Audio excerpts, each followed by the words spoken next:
ګرانو حسابدارانو او صرافانو ټول لیدونکو ته مې د سلامونه ورسیږي. که غواړئ چې تاسو په ایکسل شیټ کې اعداد په حروفو ولیکل شي نو د دې لپاره تاسو سره زه یو فورموله شریکوم.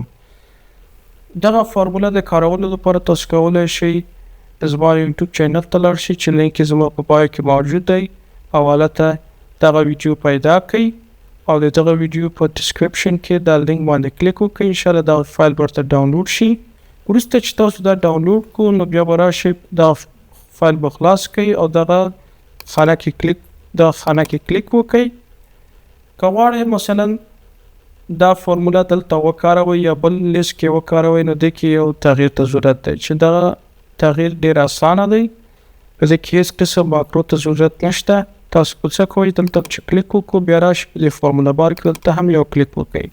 بیا کنټرول ای وهئ چې ټوله فورموله بیا کنټرول سی او بیا راشئ بیا اسکیپ وهئ بیا راشئ دلته یو کلیک وکړئ. زه غواړم چې دا عدد دلته په حروف ولیکل شي نو کنټرول وی وهم وبخئ دلته نه دلته یو ځل کلیک وکړئ او بیا راشئ دلته د فورمولا بار کې کلیک وکړئ بیا کنټرول وی وهئ نو بیا راشئ په دې فورموله په د لومړي سر ته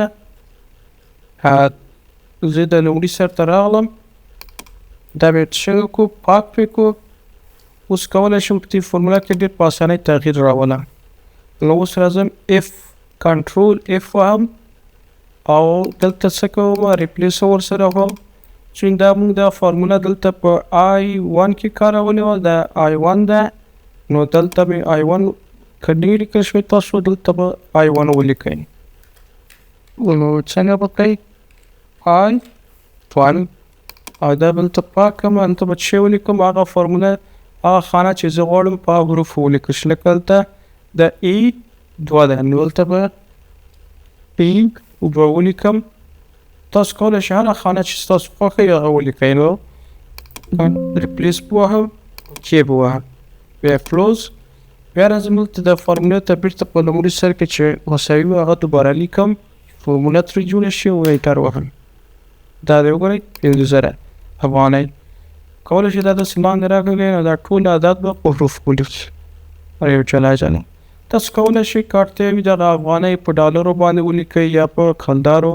د دې لپاره تاسو څه کوئ دلته کلیک وکړئ او دغه بار نه لاندې راکړئ. څنګه کله لاندې راغی فقط دغه افغانۍ څنګه کوئ یا یې ډالر کوئ یا یې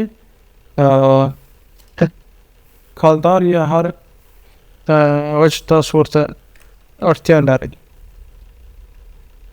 نو دا به د دې ورځې ویډیو هیله ده چې په ټیک ټاک او په یوټیوب کې زما چینلونه ته سبسکرایب کړئ تر څو د حسابدارۍ ټولې ویډیوګانې وګورئ او ډېر څه زده کړئ. مننه.